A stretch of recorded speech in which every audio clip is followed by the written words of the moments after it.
Chain Review Print Speaking to the Blind, celebrating 40 years of audio newspaper production.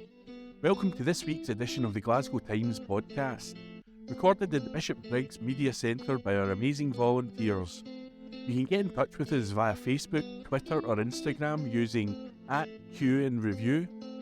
That is @CUENDREVIEW. You can also contact us directly by emailing information@cuenreview.com. That is INFORMATION@CUENDREVIEW.com, or by calling 0141 772 3976. That's 0141 772 3976. Evening Times, April 27. Opinion. There is much more to be done to Gorbals and Govanhill, says Soria Siddiq. I have been proud to represent Southside Central, including the communities of Govanhill and Gorbals, for nearly 11 years now. In that time, I've seen some wonderful regeneration of those communities, with what was vacant and derelict land transformed into fantastic new homes. But there is much more to be done. I saw firsthand the tremendous impact of a Labour administration pushing the Glasgow living wage and regeneration. I've seen communities come together in bad times and in good times to support each other, with many heartwarming stories during the pandemic. My ward sits almost literally a stone's throw away from the city centre of the fifth largest city in one of the richest countries in the world, yet its story has been one of relative poverty and deprivation. Throughout its history, Gorbals and Govanhill have seen people from all over the world call this area home, evolving cultures and traditions with the communities that had settled before. The result is one of the most culturally diverse and culturally rich areas in the whole of Scotland, and that is something that we should all be immensely proud of. But the reality is that even sitting so close to the city centre, they are still afflicted by relative poverty and pockets of severe deprivation.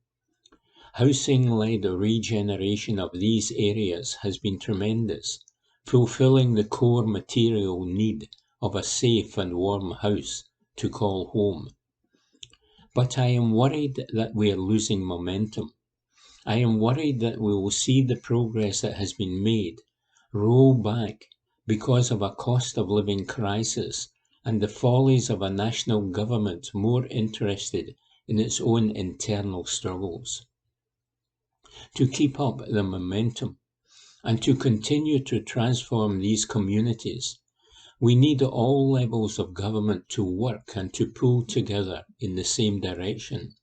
We need strong local champions to stand up for these areas, and we need solutions, not just restating problems. When Humza Yousaf set out his vision for Scotland, his new Cabinet Secretary for Finance, Shona Robison, committed to delivering a new deal for local government.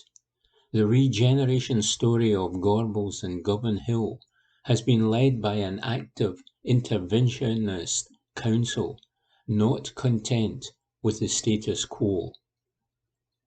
The council has been held back in its efforts because of decisions by the Scottish Government to inflict savage cuts on our communities.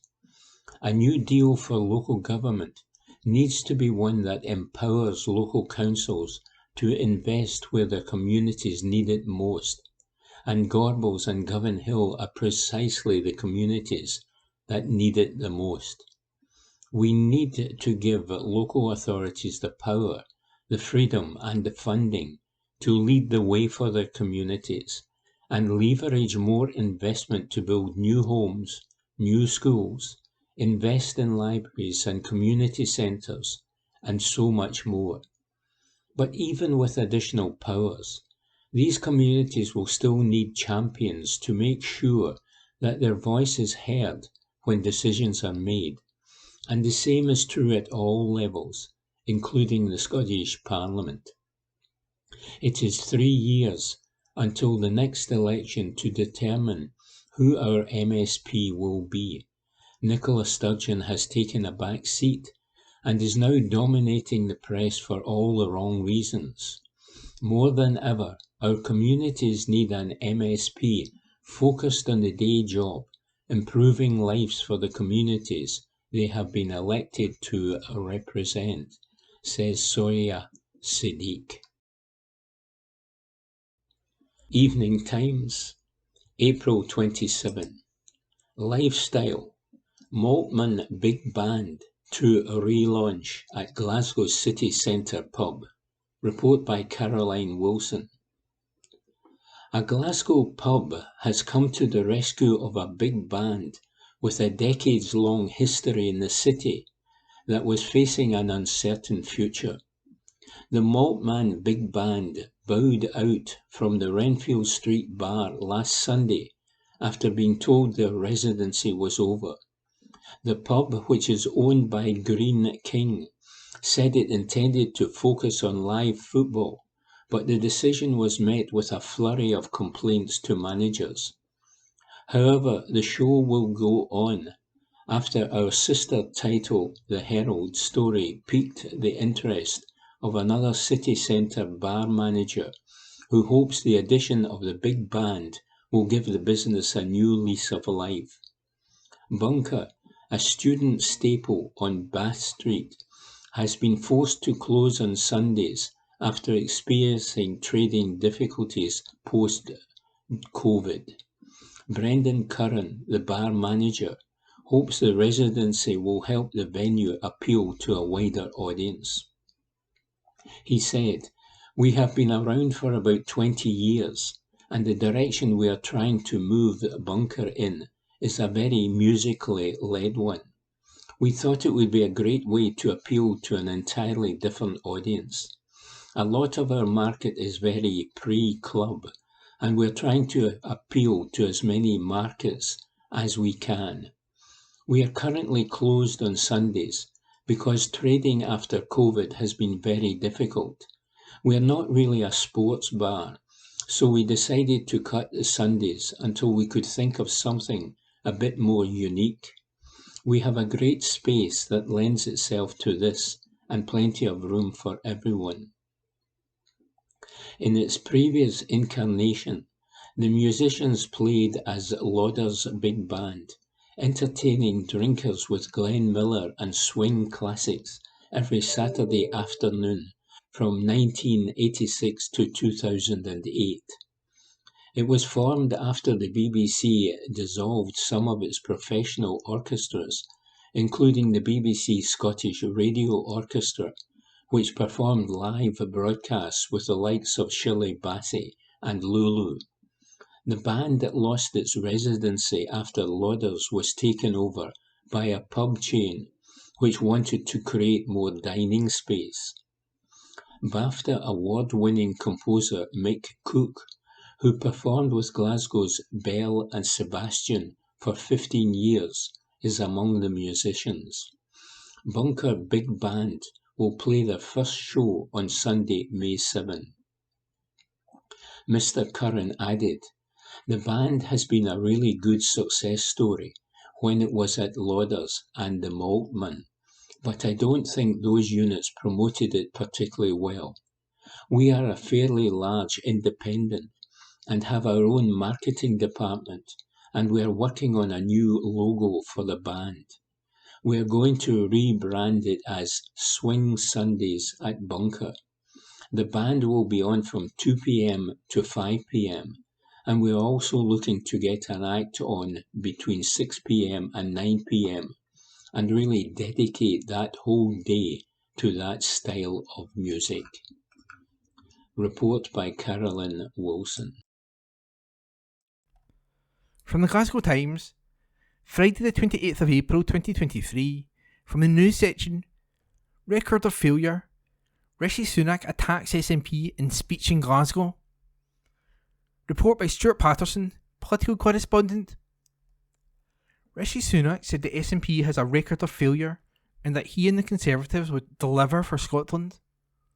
The Prime Minister was in Glasgow for the Scottish Conservatives conference at the SEC where he made his speech.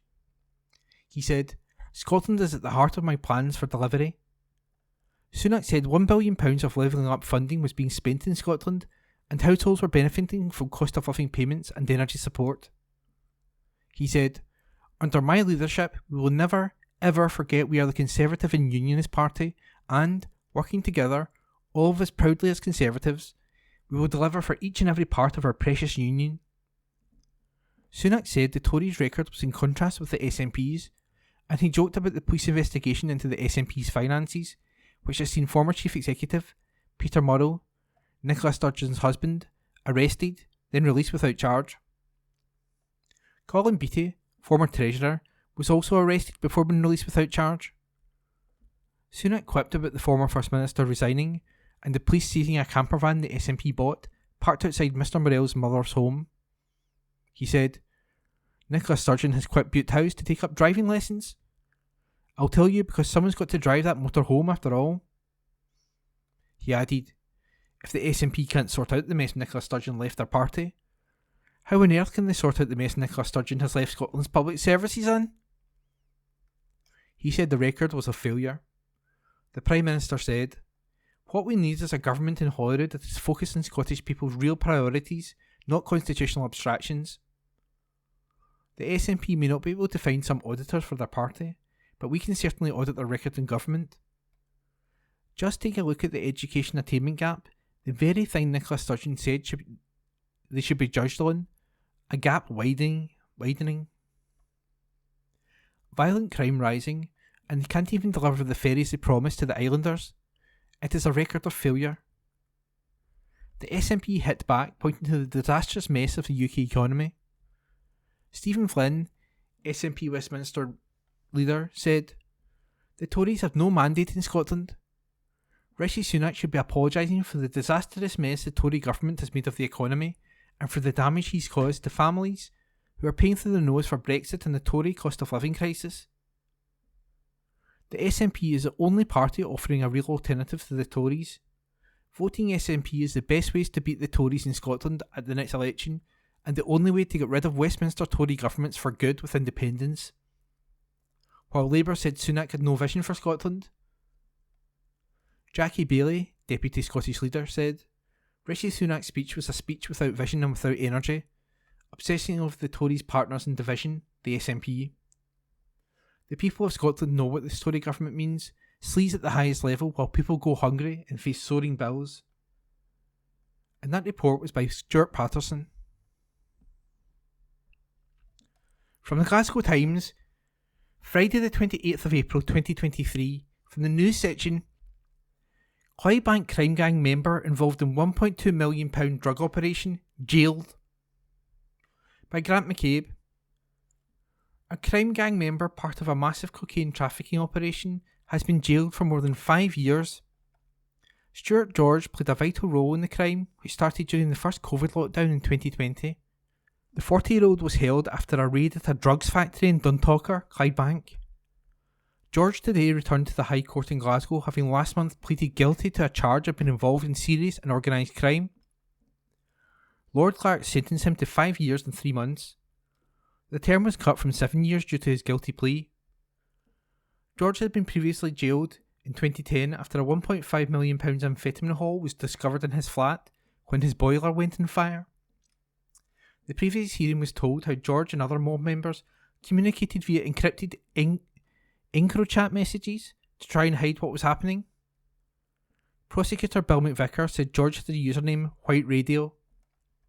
Mr McVicker added, "These messages were identified as part of a much larger inquiry involving police forces in France and the Netherlands." The court heard George was being directed for the collection and distribution of cocaine and dirty money. His role in the gang was described as courier/driver. Mr McVicker said the text revealed George was involved in transporting 31 kilograms of cocaine, which is a wholesale value of £1.2 million.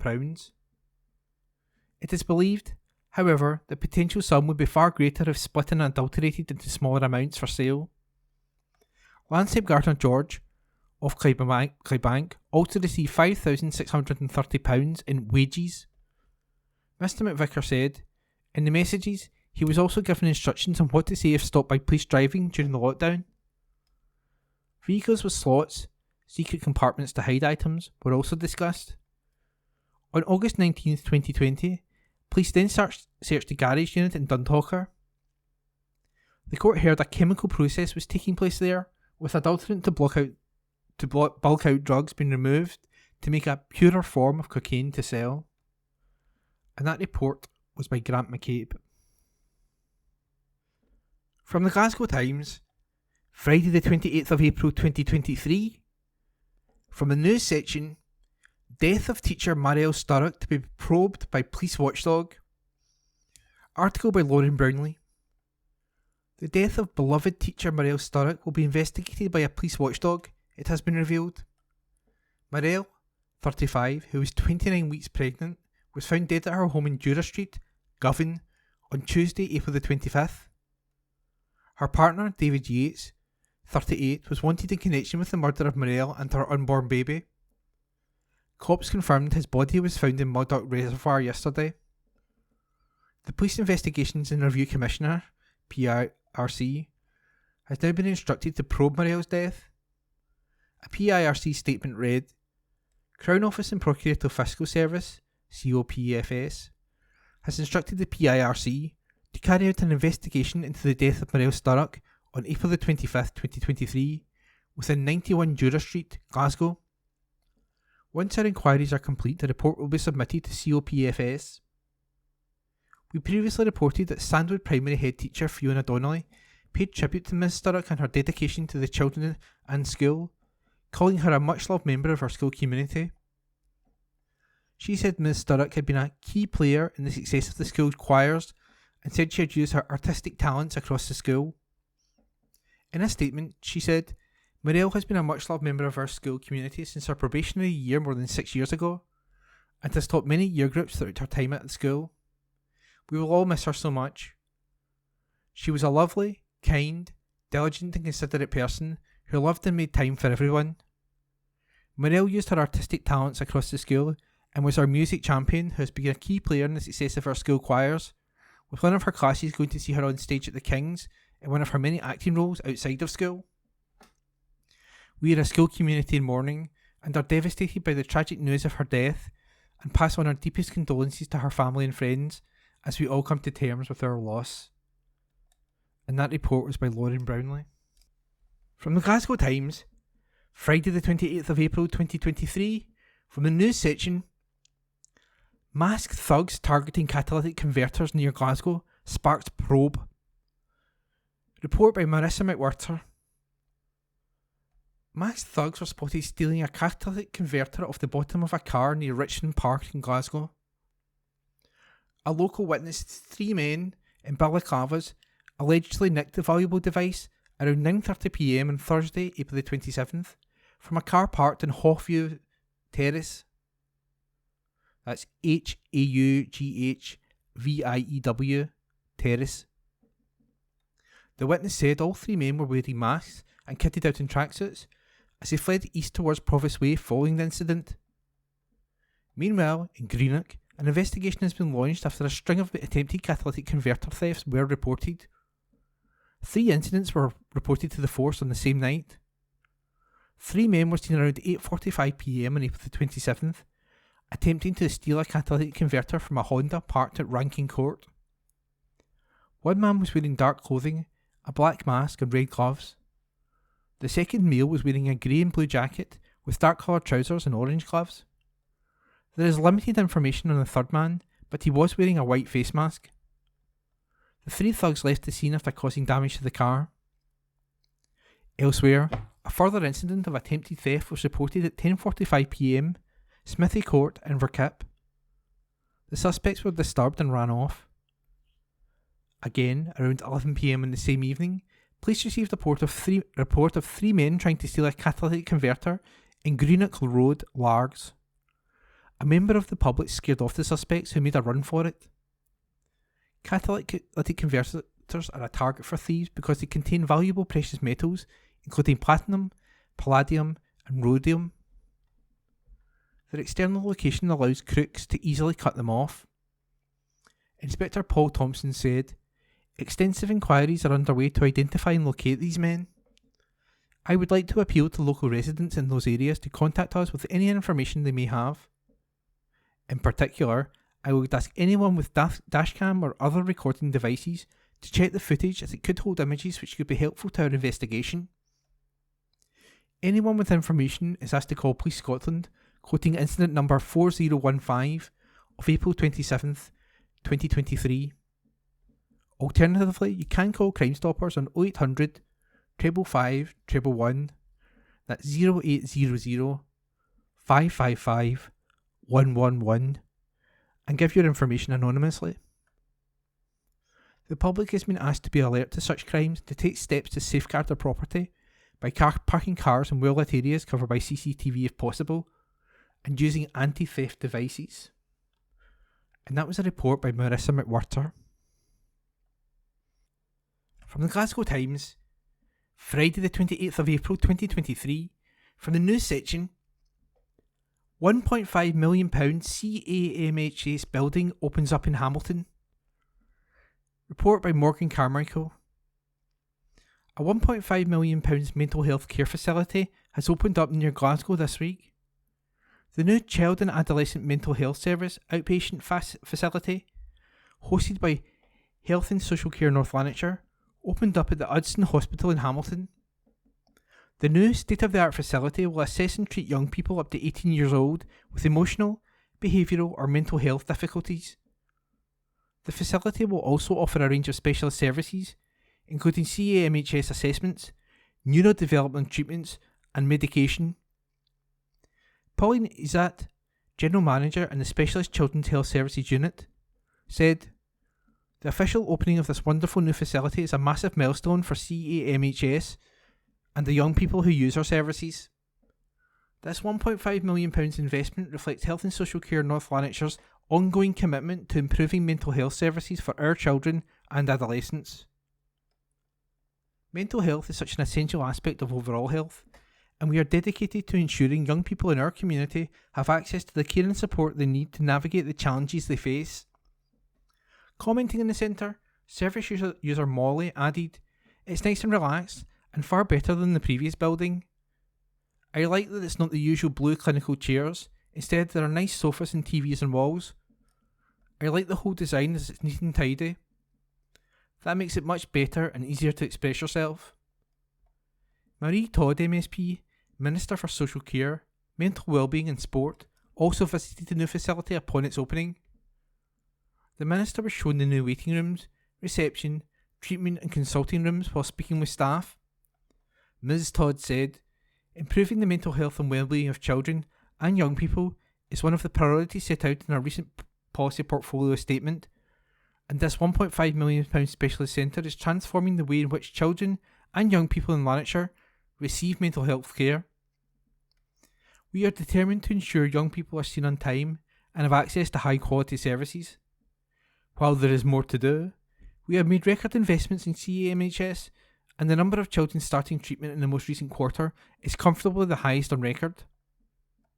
We also have record numbers of staff providing more varied support and services to a larger number of children than ever before, and we are now seeing evidence of significant and sustained progress in many areas across Scotland, including continuing records of activity and some of the most positive changes in waiting lists we have seen for over half a decade." Ross McGuffey, Chief Officer of the Health and Social Care North Lanarkshire, added, "This new specialist centre is an important part of the new modern mental health service for Lanarkshire's young people. We are dedicated to ensuring we deliver services that make a positive impact on people's lives. Our new facility is already ensuring we see young people in an environment that puts them at ease and is designed specifically for and by them. We know that mental health issues can have a significant impact on children and young people, and it is crucial that they receive the support they need as quickly as possible. This new facility is already enabling us to offer more timely and effective treatment, helping young people to get back on track and achieve their potential. The Specialist Centre has been supported by investment from the Scottish Government Recovery and Renewal Fund for Mental Health. And that report was by Morgan Carmichael.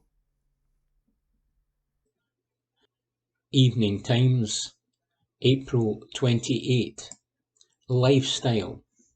Owner of new Old Kilpatrick Cafe admits loneliness drove her to open. Report by Tom Grant. The owner of a new Old Kilpatrick bakery admits she knew she had to open her own shop after she found herself talking to some of her cake characters. Suzanne Gibson revealed she decided to open new eatery, Wonderfully Made, because she felt so lonely working from her small kitchen at home, making cakes for all hours on end. And after finding a unit on Dumbarton Road in the village, Suzanne insisted she missed having anyone to chat with when making her designs. She said, "I love working with the public. I love chatting. I missed people. I remember I said to my family, I miss people, miss chatting with people. I missed working with the public. I missed just serving people. Because it's a lonely place, I'd actually start talking to my characters, my cakes. I know that sounds crazy, but I would. I would start talking to them and going, hi, when I saw them become real and what I wanted." Suzanne had previously worked in banking as an assistant business manager before she found herself working in a friend's coffee shop with pal Nairi and her mum Ross 9 years ago. It was there that Suzanne was first introduced to baking, Ross teaching her not only how to make scones and cakes, but also how to present these to the public and to keep a tidy and immaculately clean shop. Suzanne continued, "She was an amazing boss. She was. She was so good. She was so particular. She was so particular about how cakes would look on the counter and how the counter would look. And I even say to her now, you taught me so well. You prepared me for a business. I never leave my shop without mopping the floors and cleaning. I continuously clean. If a cake doesn't look right, then I won't sell it. And if it doesn't taste right, it's not going on the counter. I use really nice ingredients, and I just like people to have a bit of variety. If somebody is going to give you their money, then it is important that you give them something they can say, oh, that was worth it." Despite enjoying her role in the shop, it wasn't until her sister gave her a Great British Bake Off book 4 years ago that Susan's journey to business owner really began to build momentum, quitting her job at the coffee shop to concentrate on making designer cakes on a full-time solo basis from home. She continued, "I did that at home for 2 years during COVID, but I found it quite lonely working from home. I had like over 40 and 50 baking trays, tools, you name it. Every cupboard was full of nooks and crannies for baking. So I just started looking around to see if I could get a unit so I could do baking and have more of a work-life balance. I had not initially planned what I'm actually doing. I was just looking for a unit for more space." She landed in her current site at Old Kilpatrick, a place she immediately fell in love with and knew she just had to take the plunge and open a shop there. And she continued, "I drove down to Old Kilpatrick and I just fell in love with it. I loved it. It was a Sunday morning and I drove all around, down at Subsea, all the way along to the school and the surrounding areas, and I just loved it. I thought, oh my goodness, This has got such a nice wee villagey vibey feeling. You can find Susan's new shop at 196 Dumbarton Road, where she makes tea, coffee, soup, sandwiches and cakes. Report by Tom Grant. Evening Times Sport, April 28. Paul Sweeney says, the greatest political soap opera in the history of our Parliament. Earlier this month, I returned to my old work for the steel cutting ceremony of HMS Birmingham at BAE Systems in Govan. The ceremony formally marked the beginning of the build of the second batch of Type 26 frigates, a class of ship that I was proud to help develop the construction plan for almost a decade ago. HMS Birmingham is the fourth Type 26 frigate to be built in Glasgow, with another 4 scheduled for construction in the coming years. A build programme that shows exactly what is possible when Scotland's shipbuilding industry is provided with the confidence and certainty it needs to invest and to forward plan. That investment includes construction of the long-awaited frigate factory at Govan Shipyard finally getting underway, which will achieve huge efficiencies as ship assembly is brought fully indoors. That confidence comes from the long-term, multi-ship contracts worth more than £4 billion that have been awarded to BAE by the Ministry of Defence, the MOD, an approach that stands in sharp contrast to the feast or famine attitude adopted by the Scottish Government, resulting in the seemingly never-ending fiasco that has embroiled Scotland's domestic ferry network. As comparisons go, it is about as clear-cut as it gets. In both instances, the authority responsible for commissioning the ships decide which yards the prospective work should be awarded to. The approach taken by the MOD means that only domestic shipyards can bid for contracts. Here in Scotland, Caledonian Maritime Assets Limited, CMAL, the public body wholly owned by the Scottish Government and charged with procuring vessels for Scotland's ferry fleet, is financed by the Government in such a short-term way that it can only commission one-off vessels every few years, each with an expensive bespoke design. Perversely, they also weigh the social and economic value created at a foreign bidder's shipyard equally to that of a domestic builder's shipyard, something that no other major European country would allow. They will always have social value clauses that favour their home industries. It is a self-sabotaging process that militates against economies of scale. The result is the contract for 4 new ferries, worth more than £200 million, being awarded to a Turkish shipbuilder, while Ferguson Marine, the Scottish Government's publicly owned shipyard, never even tendered for the contract. To understand the perceived rationale for awarding those contracts to Turkey, we first need to unpack the fiasco involving the now infamous hulls 801 and 802, both of which are still languishing at the Port Glasgow shipyard, almost £200 million over budget and more than 5 years behind schedule.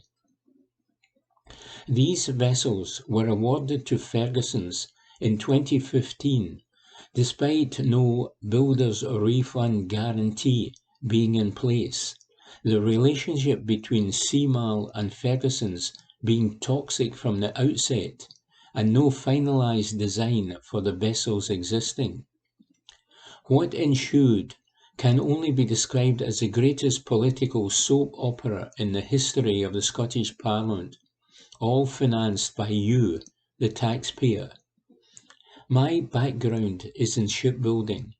My dad worked in the yards on the Upper Clyde, and I was fortunate enough to work at BAE before I entered politics. It is an industry that is synonymous with Glasgow, with Scotland, and with working class communities across the UK. To see it flounder in such a spectacular way is devastating, and the blame lies squarely at the doors of the Scottish Government and CMAL. They botched the procurement process and flogged the yard to the point of failure, all while failing to recognise their own undeniable shortcomings.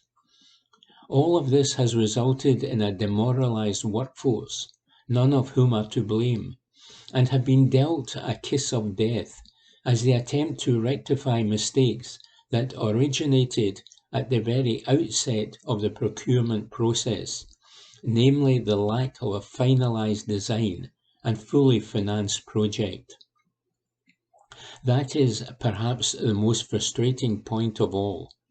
As someone with a long-standing interest in shipbuilding, I know how critical it is to have a stable and standardised design when building a ship. Not only does it simplify and streamline the process, but it is also just basic common sense. BMW would not build a car without an agreed design, and Airbus would not put a new airliner into production without a finalised and tested design. So why are we building ships that way? The absurdity of that is equalled only by the frustration at the lack of any plan to ensure continuous production cycle at Ferguson's. To put it into context, Scotland's ferry network consists of 37 vessels, each of which has a 25-year lifespan. On that basis, the rate of replacement is one new vessel every 9 months forever. This is the baseline for a constant ferry production system in Scotland.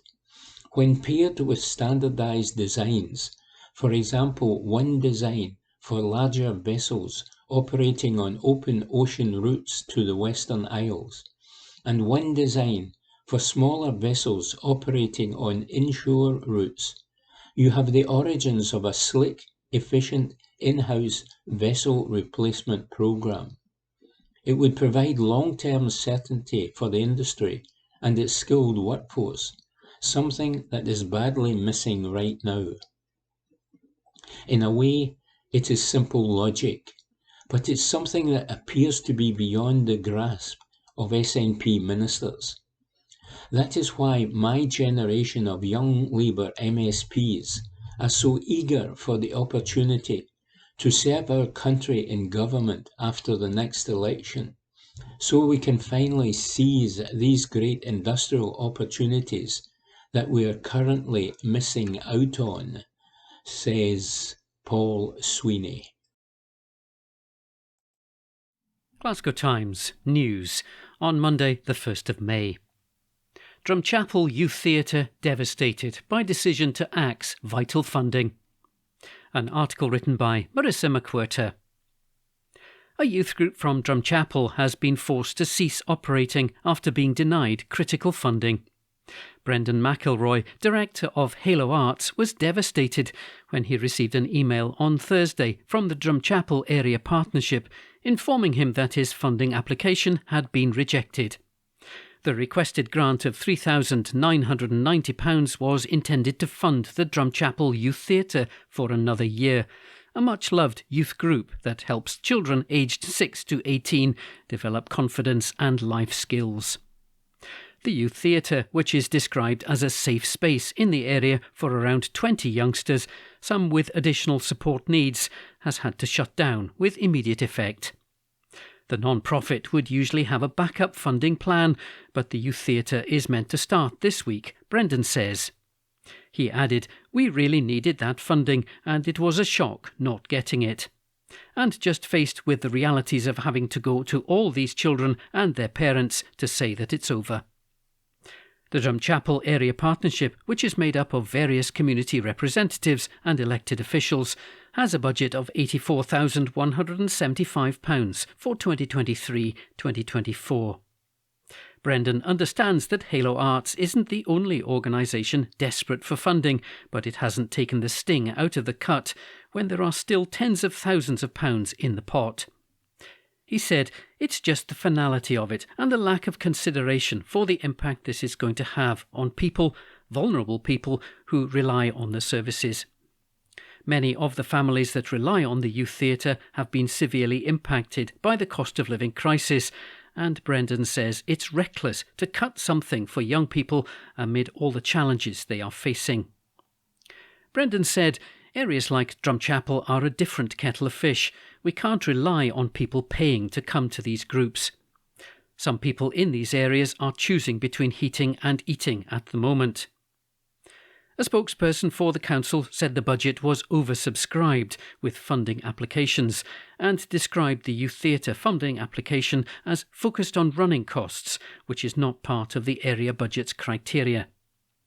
The grant money requested for the youth theatre was intended to fund a 6-month project using drama to explore and challenge the prevalent issues of sectarianism, racism and bigotry. The education pack Halo Arts created was included with the application. In response to the question of why the organisation is relying on the grant funding, Brendan said, "We should be able to rely on our local area partnership to support the group." He added, "I suppose maybe it is a shortfall on our end that we didn't diversify, but it's not as if we haven't for this group. We've tried various funding streams and we managed to very successfully have 3 terms covered by the National Lottery Fund, but at this day and age there just isn't a lot of money out there for projects like this. It's not as simple as saying, don't rely on us, go elsewhere. We have. We're coming to the council first because there's nowhere else to go." Halo Arts is begging the council to reconsider its decision. Brendan said, "We don't make a profit. This is about these children, and it's all about the impact this is going to have on families and the community."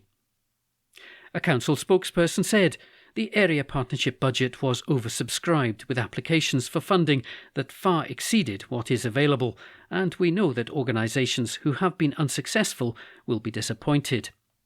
This organisation was funded last year, and in considering the new application, the various community representatives that make up the area partnership agreed that their application this year focused on running costs, which is not part of the area budget's criteria. Projects should focus on developmental ideas that will benefit and support the community. Feedback will be offered to organisations on their applications, and they'll be signposted to Glasgow Council for Voluntary Services for advice on capacity building and other avenues of potential funding." The Glasgow Times has reached out to councillors Paul Carey, Anne McTaggart and Faiza Iklak for comment. An article written by Marissa McWhirter. Glasgow Times News on Monday the 1st of May. Glasgow Kilt Walk to provide huge boost for more than 850 charities. An article written by Nicole Mitchell. The streets of Glasgow to Loch Lomond became a sea of tartan yesterday as a record number of Kilt Walk heroes stepped out to raise millions of pounds for 856 Scottish charities. The 14,000 walkers lined up to take part in 3 routes: the 23-mile Mighty Stride, which left from Glasgow Green, the 14-mile Big Stroll from Clydebank, and the 3-mile Wee Wonder from Lomond Shores to Mossabalach Park. The event is the biggest ever Kilt Walk, and it also made history by selling out in advance for the first time. Charities came out in force to cheer on the walkers and provided a morale boost at 6 pit stops along the way, where walkers were given snacks, fruit and soft drinks from supermarket partner Lidl. Among them was pit stop partner Callum's Cabin, which was founded by the family of Callum Spears, who lost his life to an inoperable brain tumour in 2007 and provides holiday homes for children facing cancer. Caroline Spears, chair of Callum's Cabin, said, "At Callum's Cabin, we can't believe it's Kilt Walk weekend already.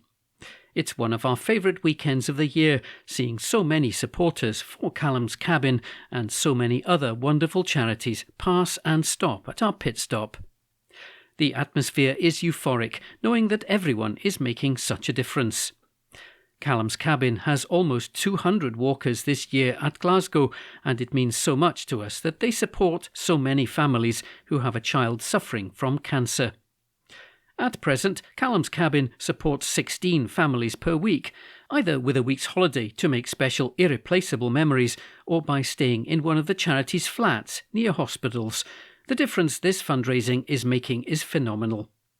Thank you, as always, to all our walkers, Sir Tom and the Hunter Foundation, and everyone at the Kilt Walk.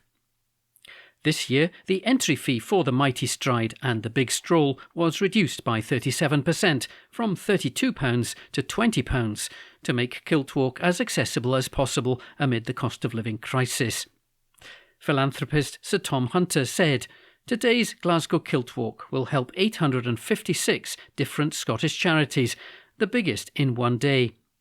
The efforts of every one of our 14,000 walkers will make a massive difference to people who need it so much. At a time when the cost of living crisis is taking a terrible toll, it's important that so many people have come out and walked and donated for the most vulnerable. I'd like to thank each and every one for their Kilt Walk kindness." An article written by Nicole Mitchell. Glasgow Times News on Monday, the 1st of May. Glasgow schools to get a coronation special lunch menu this week. An article written by Rosie Lewis. Children in Glasgow are being offered a special coronation lunch menu this week. On Wednesday, pupils across 142 schools in the city will see the usual lunch offering swapped for a King's Coronation menu to mark the historic royal event on Saturday. The themed menu gives a choice of 3 main courses, and separate vegan and halal menus are available also.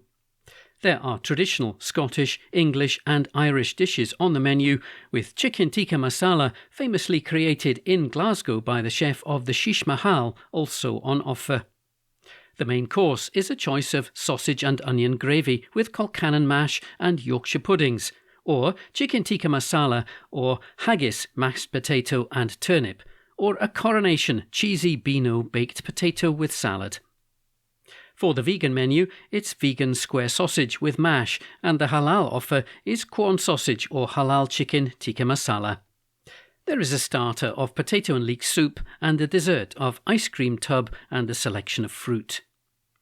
The school's King's Coronation Lunch is one of a number of events this week in Glasgow, leading up to Saturday, when King Charles III will be crowned in Westminster Abbey in London. An article written by Rosie Lewis. Glasgow Times News on Monday, the 1st of May. City veteran encourages other soldiers not to suffer in silence. An article written by Rebecca Newlands.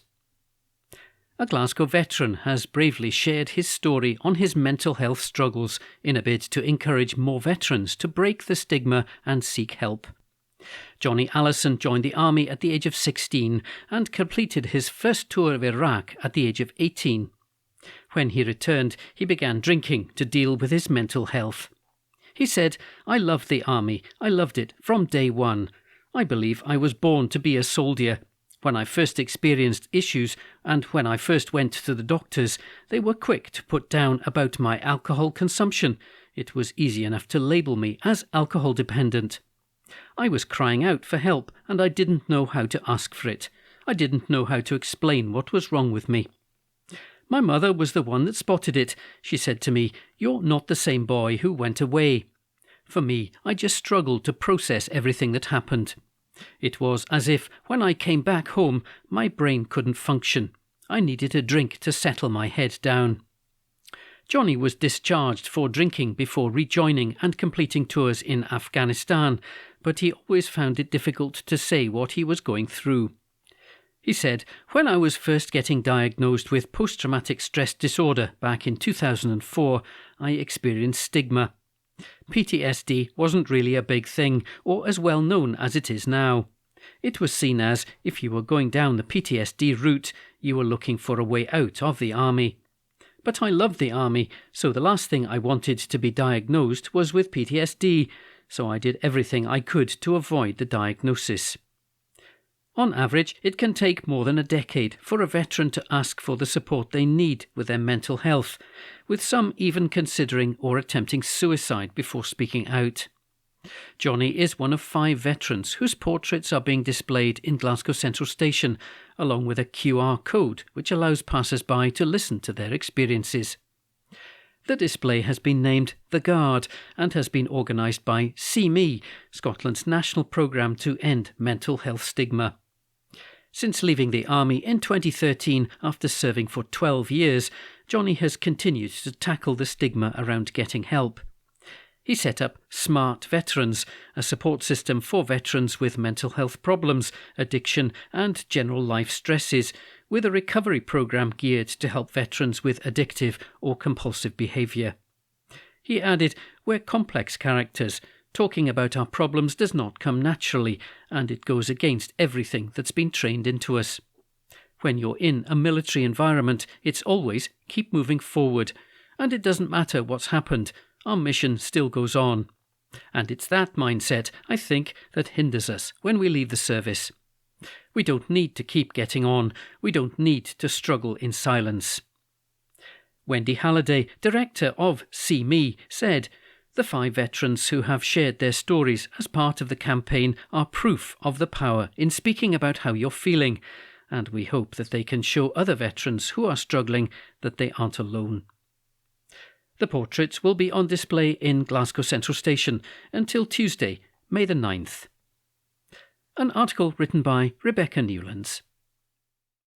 Glasgow Times News on Monday, the 1st of May. Gordon Ramsay pays tribute to Glasgow MasterChef judge. An article written by Rebecca Newlands. Gordon Ramsay has paid tribute to a Glasgow MasterChef judge after his death was announced.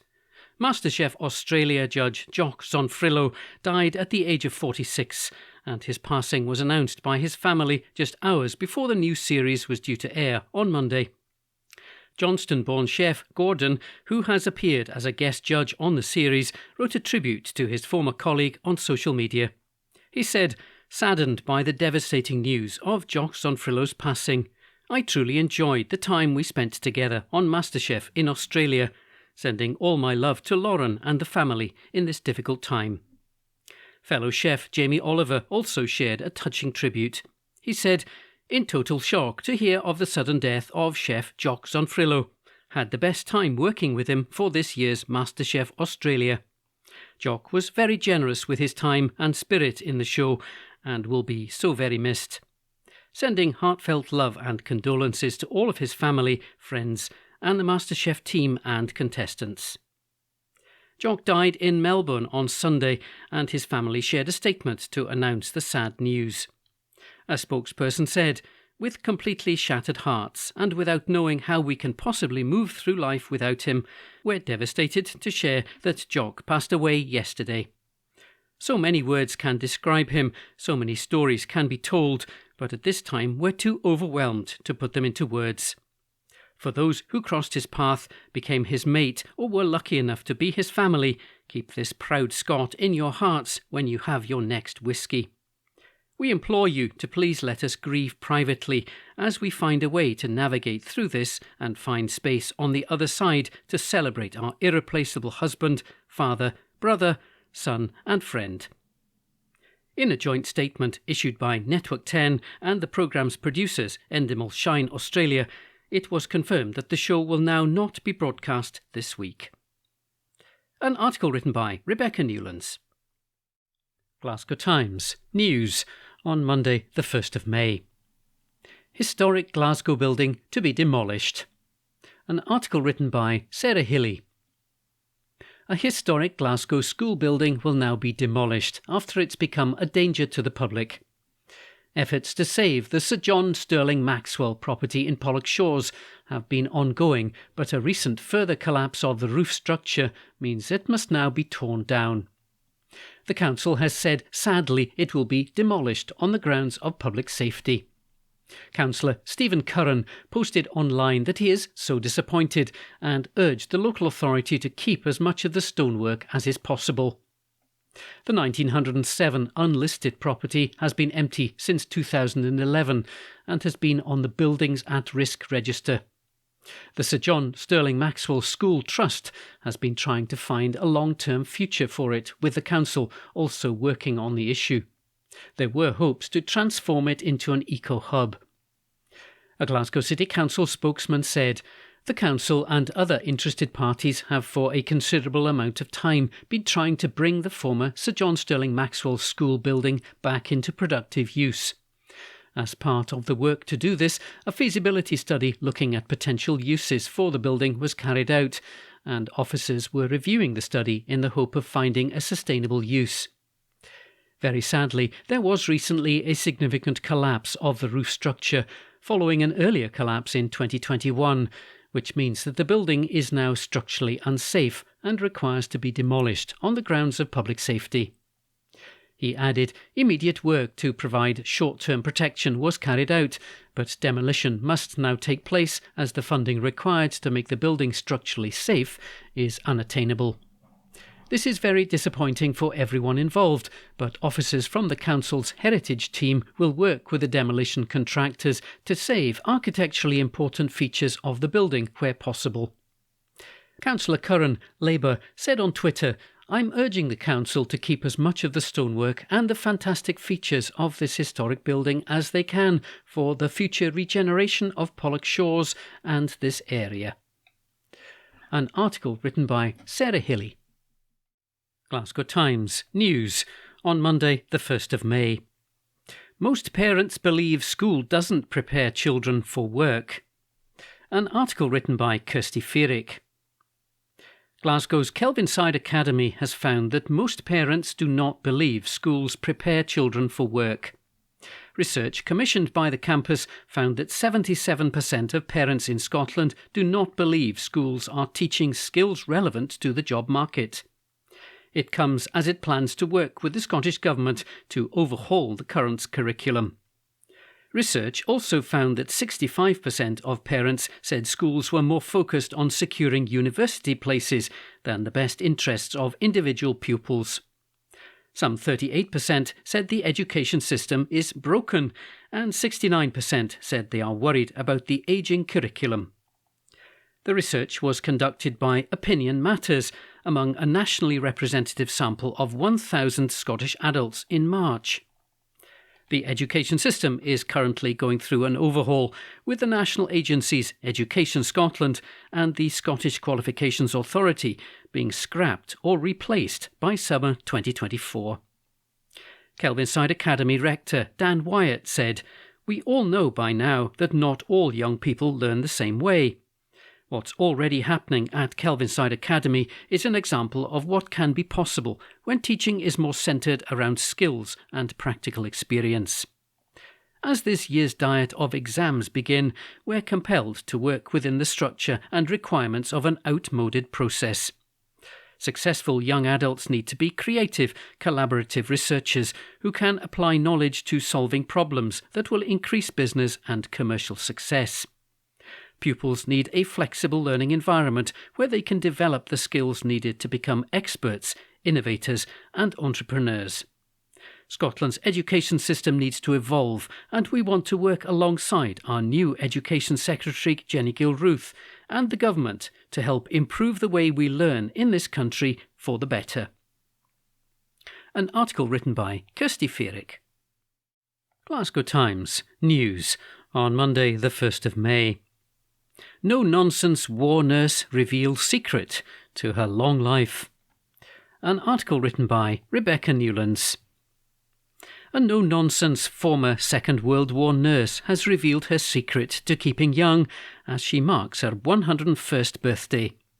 Edna Twivy is not slowing down and continues to live an independent lifestyle, having recently returned from a Scandinavian cruise and is gearing up for a river cruise in Holland next month. The fearless centenarian from Straven credits everlasting love to keeping her going. After meeting her husband David, who is 90, more than 60 years ago at a Scottish country dancing class, the pair are still enjoying life together. Edna said, "Family is everything, and David is my rock. The love we have keeps us both young." After many years of looking after other people and keeping the soldiers in line as a nurse, Edna is now receiving care at South Lanarkshire Council's Health and Social Care Partnership's Day Services sessions. The service at Stonehouse Lifestyles aims to keep people active as well as reduce loneliness and isolation, and staff recently held a special birthday party for Edna and her family. She said, "As a nurse all my working life and during the testing times of war, I was always focused on providing care. Now the tables have turned. I'm a recipient of support and benefiting from the added reassurance of being connected to a community in Straven and here in Stonehouse. The service really has been a godsend, and the party that's been laid on is typical of the thoughtfulness of staff and fellow service users here." Edna's Day Services key worker Angela Alexander said, "During World War II, Edna nursed in a London hospital. She reminisces about how she would not stand for any of the soldiers' misbehaviour and would scold them and sternly order them back to bed. Of course, they did what they were told." Edna will say to staff, "I used to do the same job as you, and now it's my turn to be looked after." She's always very appreciative and will frequently thank staff for all they do. Among the guests at the 101st birthday celebrations was Provost Margaret Cooper, who thinks of Edna as an inspiration. She said, "It was an absolute pleasure to meet Edna and a joy to be able to spend part of her special day with her. It was obvious how well thought of she is by all the service users and staff at Stonehouse Lifestyles. David is absolutely devoted to her, and that was lovely to see as well. Congratulations to Edna." Suman Sengupta, Director of Health and Social Care for South Lanarkshire, added, "Edna and David's zest for life is truly infectious. Huge credit to our day service staff at Stonehouse Lifestyles for the effort invested in making this such a special event for the couple. It was great to see service users from across the area, and indeed generations, come together to celebrate with them. This was another reminder of the vital role that our exemplary social care staff are playing in supporting people to live out incredible lives right across the communities of South Lanarkshire." An article written by Rebecca Newlands. Glasgow Times, on Monday the 1st of May. Opinion: Glasgow must grasp new investment opportunities. The Tory View, a column written by Thomas Kerr. Friday and Saturday saw Scottish Conservatives meet for our annual conference right here in my home city of Glasgow.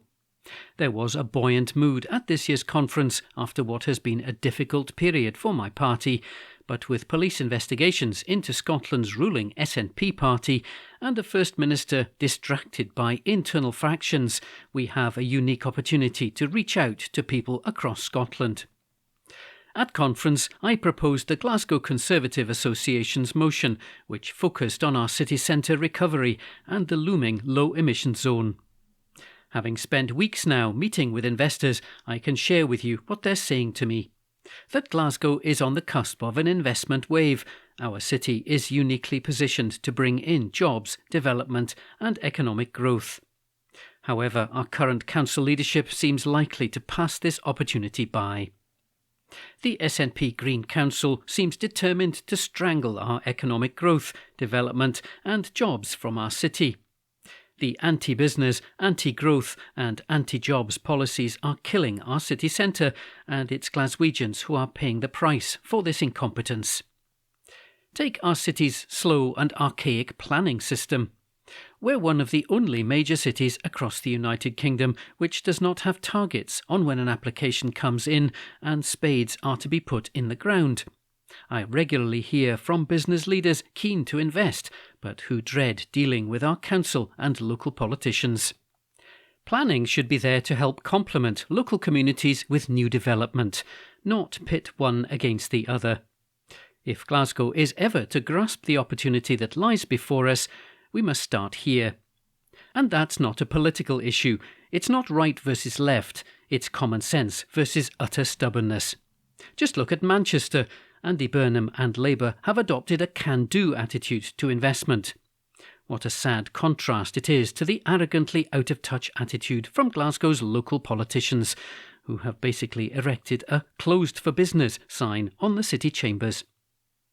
Contrast that to the attitude of the UK government and Michael Gove in particular as Levelling Up Secretary. They're recognising and investing UK government funding in opportunities across our city, which is why I was delighted to share a panel alongside him at the conference and talk about levelling up Glasgow even further. That's why I was glad my motion was passed, confirming again that the Scottish Conservatives are unashamedly pro-business and pro-development, because we know investors create jobs, and we all know that employment is the best route out of poverty. But development is just one area where we need to change the tone. I've spoken extensively before about the struggles of hospitality and the rushed low-emission zone. Put simply, how can our city centre recover with such an arrogantly out-of-touch council being told what to do by the wine bar revolutionaries in the Scottish Greens? After the local elections, I pledged to listen to Glaswegians and that my party would come back stronger. It's not good enough for us to replace this useless SNP council with a Labour Party just as useless. Instead, it's the job of Conservatives across the city to show we're determined to play our part as well, to hold whoever is in charge accountable and push for a pro-business, pro-jobs and pro-common sense attitude to emerge from the city chambers. That's my focus after our conference this week, and I hope you'll join me in focusing on the real priorities as we offer a positive vision to the tired and scandal-ridden SNP. A column written by Thomas Kerr. From the Glasgow Times, Tuesday the 2nd of May 2023, from the news section. Fly tippers are not deterred by fines, call for tougher penalties. By Stuart Patterson. Fly tippers should face tougher financial penalties to deter repeat offenders from dumping waste. The maximum £200 fixed penalty fine is thought to be too little, particularly for rogue firms who are illegally disposing of materials. The Glasgow Times has highlighted hotspots for fly tipping, with residents left frustrated and angry at streets and land being used as dumping grounds. Now Rory Kelly, the councillor in charge of neighbourhood services, has called on the Scottish Government to increase the maximum for fixed penalty notices. He said some businesses are dumping waste, simply absorbing the £200 fine as a cost. This week, the Glasgow Times reported on waste being repeatedly dumped on land at Cowlairs Road in Springburn for years. Recently we highlighted residents' anger at the disused railway line that has turned into an eyesore, fly tipping site in Parkhouse in the north of the city. Councillor Kelly has written to Justice Secretary Angela Constance asking for greater enforcement powers. He said, fines and sentencing for fly tipping need to be an adequate deterrent to what has become an endemic problem across much of the city of Glasgow, along with the rest of the country. But right now, they're not. I'm asking the Scottish Government to look again at the levels of fines issued for fly tipping. They haven't been revisited since 2014, and a significant increase in both council fines and court sanctions should be considered. I know our hardworking staff, who are on the front line dealing with what is criminal behaviour, want to see tougher action and enforcement on this matter, as do citizens I speak with who are often impacted directly by this disgusting behaviour. But we need tougher sanctions to properly tackle this scourge. If we are to address both the criminal element of this problem and affect behavioural change, then we must be able to demonstrate consequences for those actions. Courts can impose higher penalties if someone is convicted of fly tipping, but a recent case has also been considered to be too lenient. Stuart Allison and one of his workers were each fined £750 for the illegal dumping of waste across the city. The worker admitted he had dumped waste in nearly every street with a dead end in Glasgow. Councillor Kelly added, in my opinion, this does not in any way act as a deterrent for those who would carry out illegal dumping and could easily be factored in as a cost of doing business. It also makes a mockery of the time and effort put in by both Glasgow City Council staff and Police Scotland to investigate this and gather enough evidence to secure a conviction, not to mention being a slap in the face to the communities who must live with the consequences of this criminal behaviour. The Scottish Government has been contacted for comment. And that report was by Stuart Patterson. From the Glasgow Times, Tuesday the 2nd of May 2023, from the news section, concerns grow for missing man Lachlan Gray, who could be in Glasgow. Report by Sarah Campbell. Concerns are growing for a missing man who police believe may be in Glasgow. Lachlan Gray, also known as Lockie, was last seen around 9:50 am on Monday, May the 1st, in Ayr.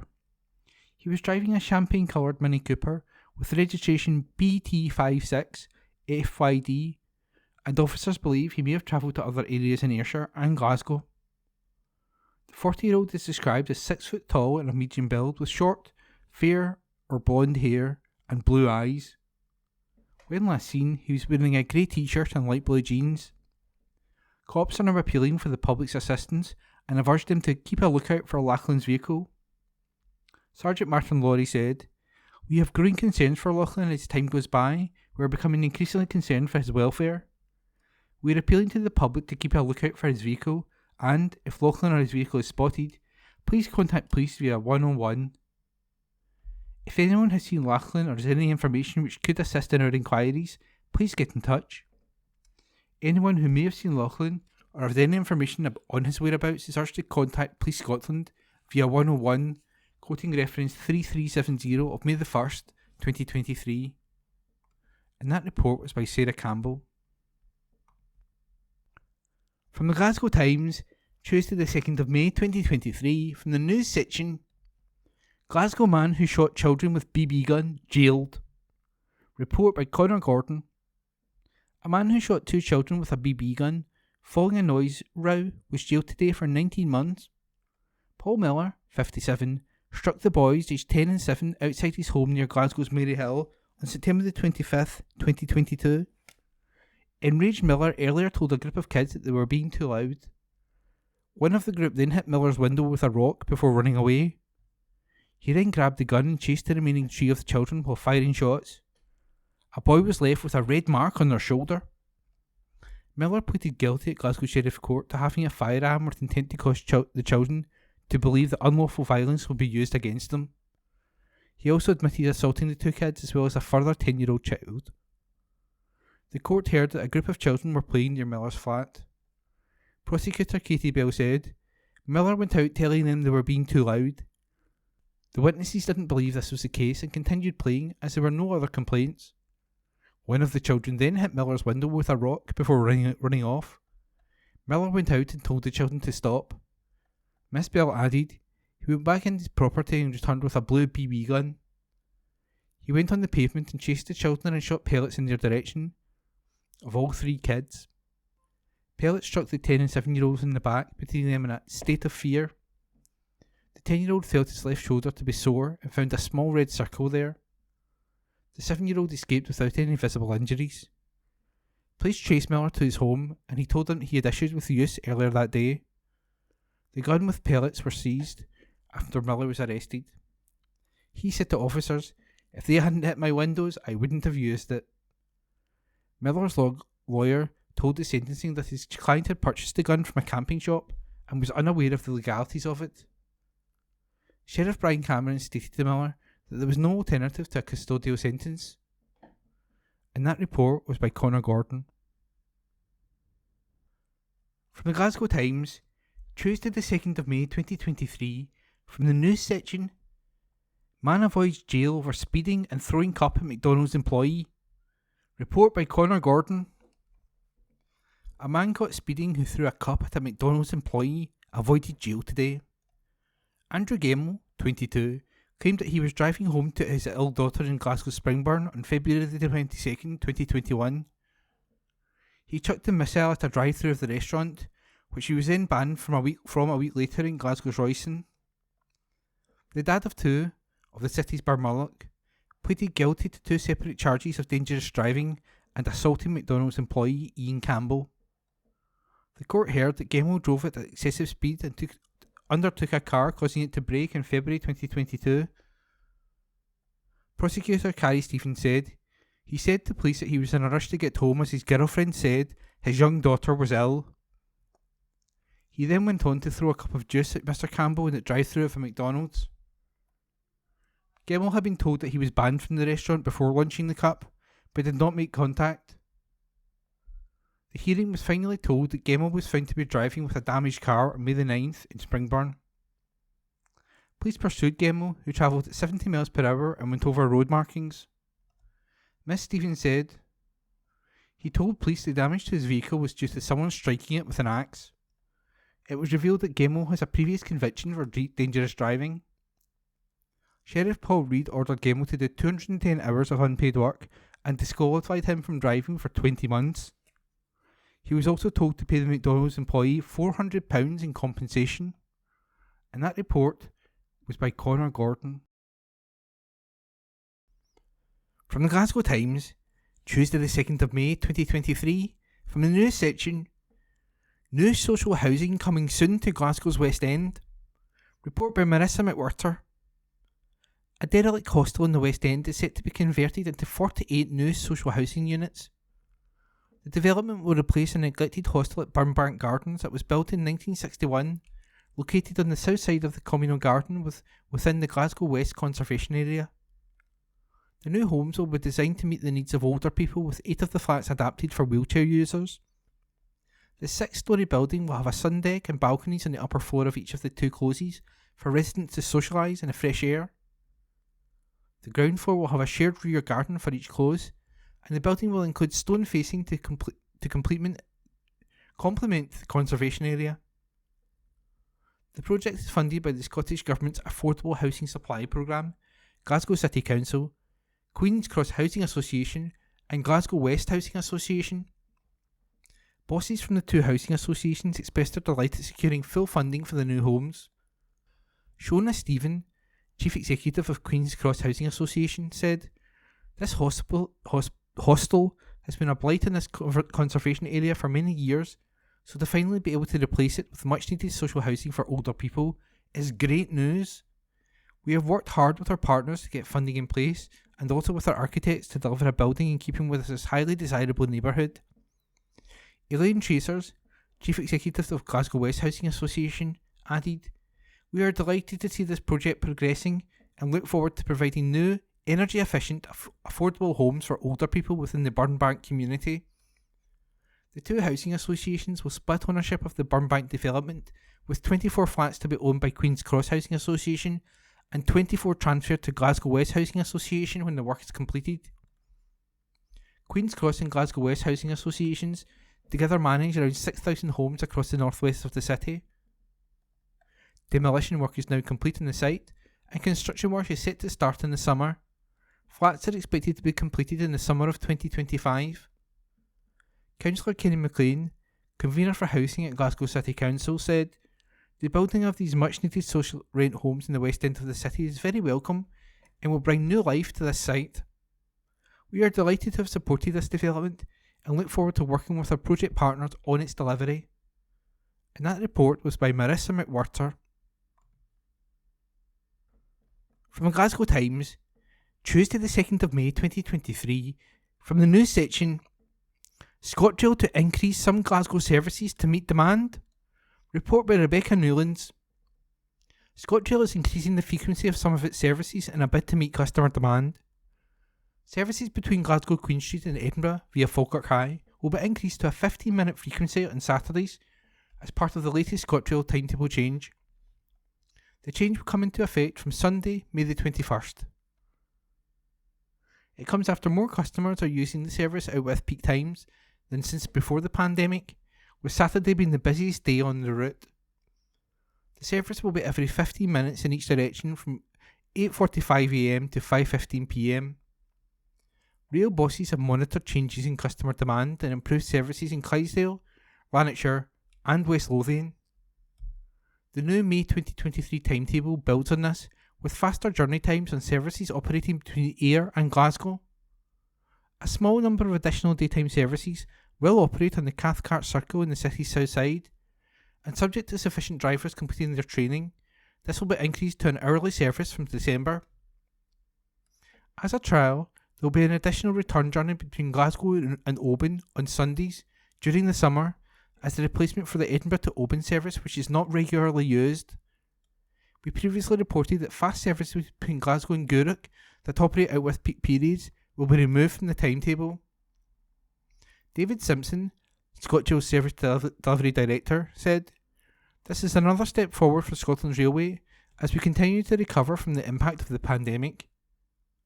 The way people travel has dramatically changed in the past 2 years, and we are doing everything we can to provide the best possible service.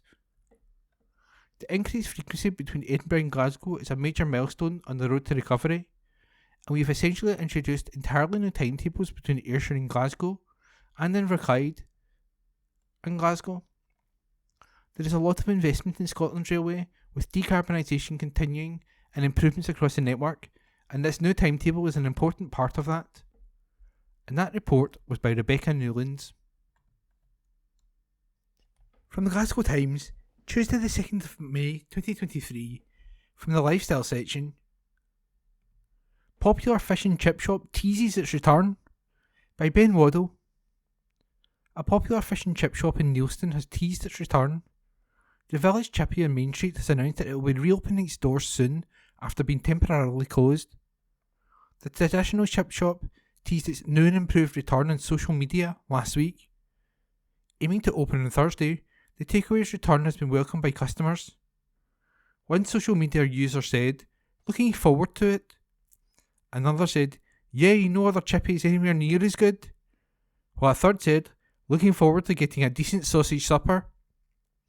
Announcing the reopening, the Village Chippy said, "New and improved." As you may be aware, the shop has been closed, but the wait is almost over. Traditional chip shop and fresh homemade authentic Italian cuisine will open its doors this coming week. Looking forward to welcoming customers, old and new. And that report was by Ben Waddle. From the Glasgow Times, Tuesday the 2nd of May 2023, from the lifestyle section. YouTube sensations Postmodern Jukebox prepare for Glasgow show. Report by Sarah Campbell. From the girl power anthems of the Spice Girls to rousing rock classics by Kiss, there aren't many tracks that New York musical sensations Postmodern Jukebox haven't dared to give their signature time warp treatment to. In fact, the ensemble group's YouTube channel is filled with renditions of contemporary hits performed in the style of popular 20th century genres, like jazz or ragtime, to create the perfect patina of vintage and modern, which has seen them evolve from a humble internet experiment to a worldwide phenomenon. Currently embarking on a huge 23-day UK concert tour, Scott Bradley, the mastermind behind the worldwide juggernaut, said he's eager to return to the Glasgow Royal Concert Hall this week for what promises to be a night of rip-roaring entertainment. He said, "Glasgow is one of our best crowds for sure.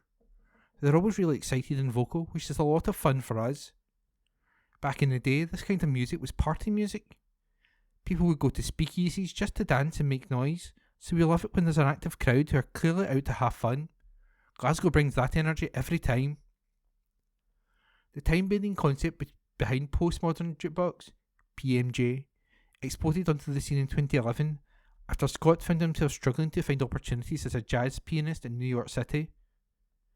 At the time, going viral was not such a common or easily achievable feat, making it all the more incredible when his idea to perform a medley of reworked 80s charts toppers and post the results online proved to be an instant hit. Today, PMJ has an astounding 5.94 million YouTube subscribers and has been touring the globe since 2014 with a series of electrifying live shows. Asked what he believes led to such a meteoric success, Scott replied, "When you listen to records from, say, the 50s or 60s, there is just something so timeless about them. You just know that even in another 50 years' time, people will still be listening to the Beatles or Louis Armstrong. We basically want to capture what it would be like to party with the Rat Pack in the 1940s, or go back to this crazy, cool underground party where all of the biggest entertainers of the day are performing. You go into the venue and it's like stepping into a time warp. The true magic of this show, which includes singers, instrumentalists and tap dancers, perhaps lies in its ability to cater to all ages, proving that one constant throughout the years has always been an audience's love for swinging live music."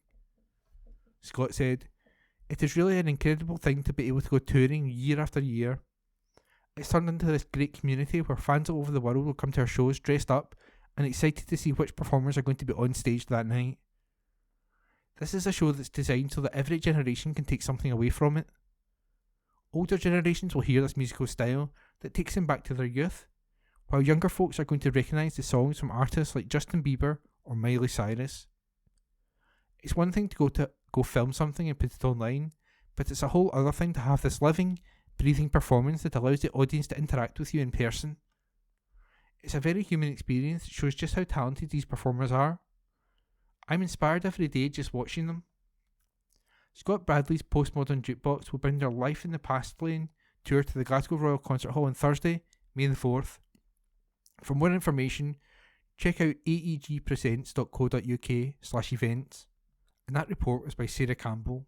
This is from the Glasgow Times on the 3rd of May 2023 from the news section, and the headline reads, Retirement Village with 235 properties enters administration, and this article is by Rebecca Newlands.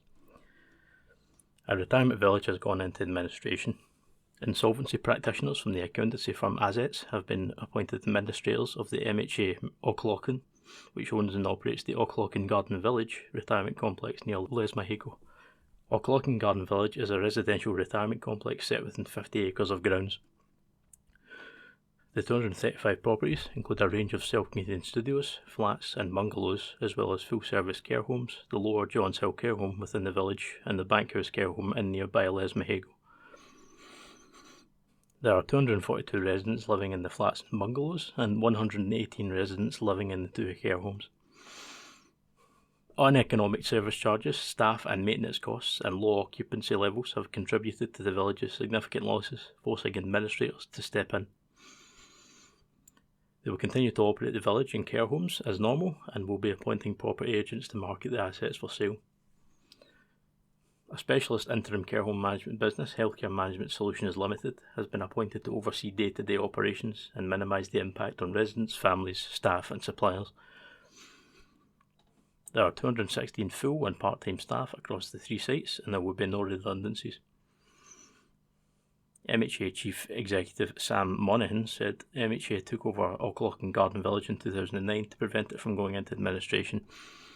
However, the operating model for Auchlacan means it has a range of complex legal, operating and funding issues across the village, which MHA has been unable to resolve despite investing considerable resources over the past 14 years. As a charity, we regret that we cannot continue to do this. This is not a decision we have taken lightly, and to support the continuation of services during the process of administration, Auchlacan will be able to draw on a contingency fund of £5 million from the MHA. This will provide the best opportunity for new operators to be found, which includes the potential for leaseholders to set up their own management company. The changes in Scotland also include the MHA withdrawing from our 3 smaller retirement living schemes with a view to selling these to alternative providers. The schemes would be difficult to support without the larger infrastructure which Auchlacan gives us in Scotland. Together, these changes mean that MHA will no longer have any services in Scotland. Blair Milne, restructuring partner with Assets and joint administrator, added, Auchlacan Garden Village has been experiencing significant losses since the development was acquired by MHA Auchlacan.